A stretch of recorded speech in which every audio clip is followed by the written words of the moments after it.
while back, we talked about a watershed research project that was underway in the Camrose Creek watershed, and I remember discussing some of the things about that. You're in Alberta this week talking to folks about that project. What are some things, some information you're sharing? Yeah, so it's actually been a really interesting process. So the work we've done in Camrose is actually the third research project we've done on prairie watersheds.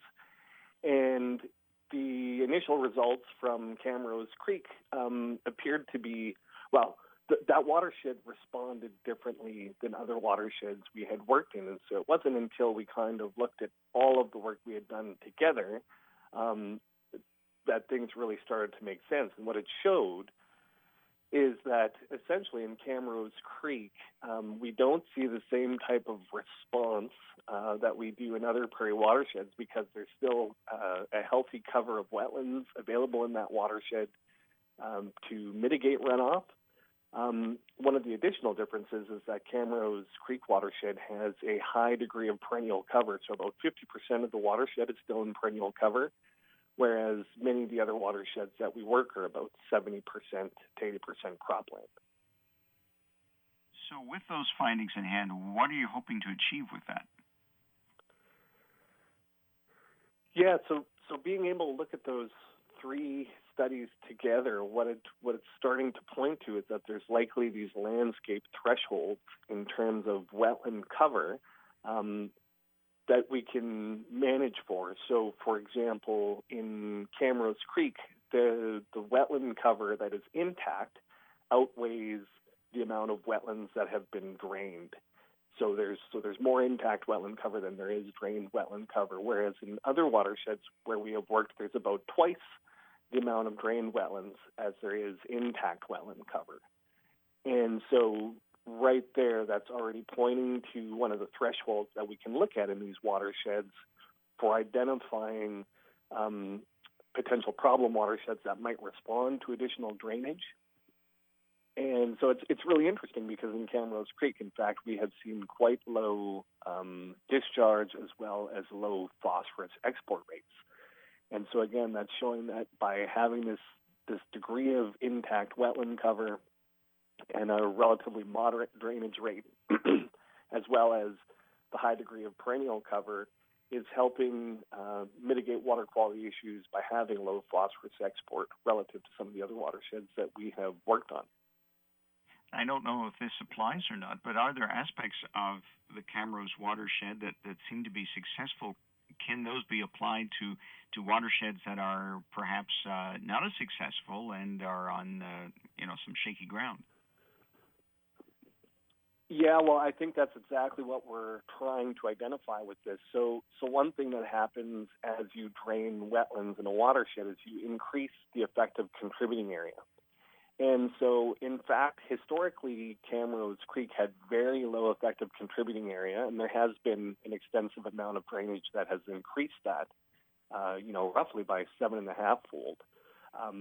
But what we're able to look at when we compare that to other watersheds is the current effective contributing area for Camrose Creek is around 50%, whereas many of the other watersheds that we work in where there's high degrees of wetland drainage are, 65% and up.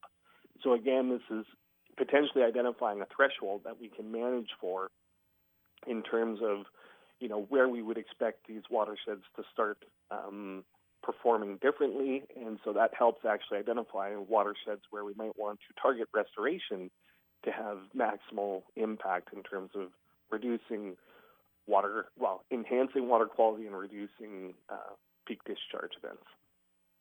What are some of the factors leading to excess drainage of wetlands? Is it agricultural use? Is it climate change in some cases? What are some of the major factors still affecting that? Well, there's a whole combination of factors. The main driver in the Canadian prairies has historically been agricultural expansion and intensification. And that's really understandable if you look at some of these landscapes where, you can have dozens, of wetlands per square kilometer. That's a challenging landscape to farm. And so it's understandable why those have historically been drained. But what's interesting now is that we're starting to realize all the other benefits that those systems provide.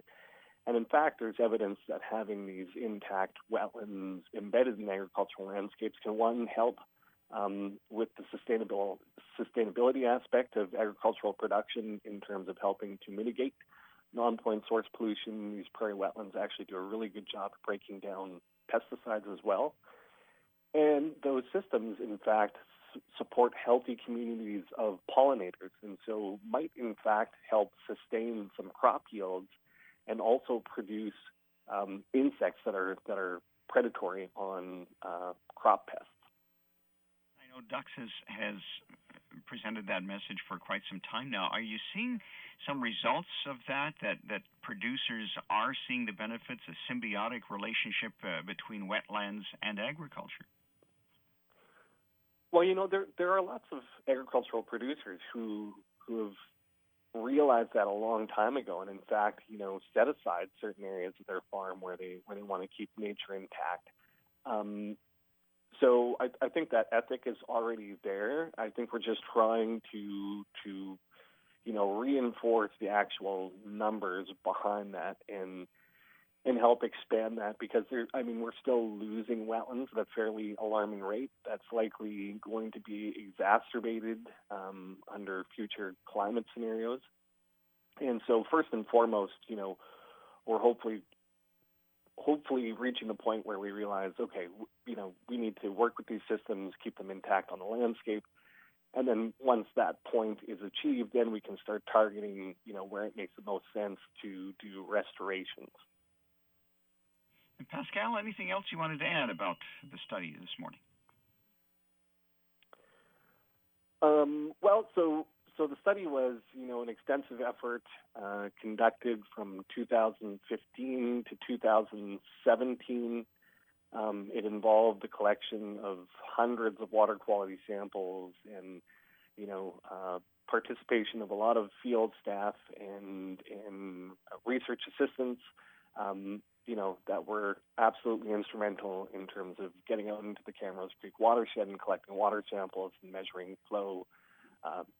So I would just like to acknowledge those folks for all their help and assistance. It was greatly appreciated. And yeah, we're looking forward to continuing on with this line of research and combining all of these results for the various projects we have conducted right across the prairies.